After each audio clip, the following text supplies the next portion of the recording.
I'm not really a huge fan of philosophical pieces, but I was really interested in the deconstructive nature of the Yogi Bear film. I was shocked by all the questions and issues that got brought up during this film. I mean, I had no idea that Yogi Bear was such a three-dimensional character. You know, literally, I didn't know because he was 2D, and now he's three-dimensional. But also, the philosophy, the philosophyism.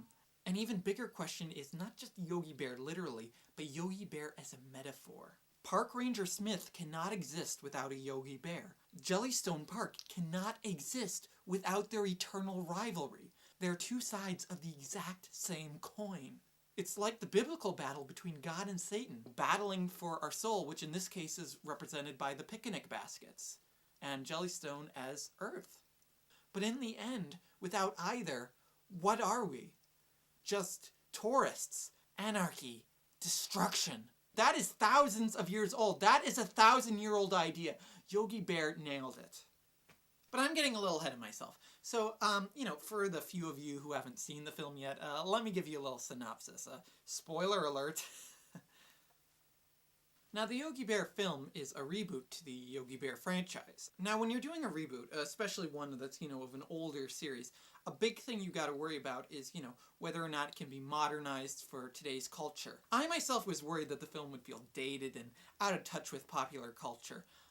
Fortunately, there is a scene early on where Yogi Bear starts singing "I Like Big Butts" on a can, so it's clear that the filmmakers were up to date with modern culture.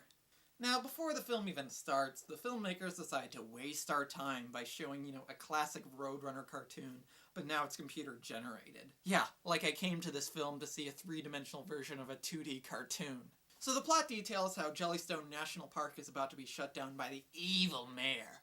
Now, we know he's evil because he is able to take his town's deficit and turn it into a surplus, is able to give a $1,000 check to all of its citizens, is able to set up several profitable businesses and factories, creating thousands of new jobs, and is only shutting down the park because it's losing the city tens of thousands of dollars a year. But he wants to cut down Jellystone's trees. Or at least most of them. Well, actually just some of the trees. And, it's actually still going to be a park. And, people will actually go to it now. But anyway, the park is in debt for like $40,000. But fortunately, Ranger Smith is able to come up with a brilliant idea to raise $40,000 within 1 week. Daytime fireworks! This somehow gets tens of thousands of people to come to the park. And so they're about to launch the fireworks, but that silly Yogi launches the fireworks at the audience, putting thousands of lives at risk. Truly, he is the Fred and George of the animal kingdom. Fortunately, they find a new way to save the park. See, they find a thought-to-be-extinct frog-mouthed turtle living in the park. In fact, there's only one frog-mouthed turtle left, and that's it, making it an endangered species, thus protecting the park. Of course, since it's the only frog-mouthed turtle in existence, it can't reproduce with anything, so its species is doomed anyway, but the point still stands. Yogi also mentions he likes to pee on people. And in the end, the characters and Yogi Bear learn absolutely nothing. The eternal struggle continues. At first I was a little confused why the movie never addresses the fact that, nobody in the film questions the fact that there's a walking bear who talks to people.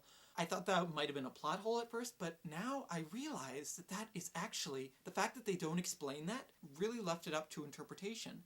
If Yogi Bear really is a sentient creature, is he not a prisoner of Jellystone Park?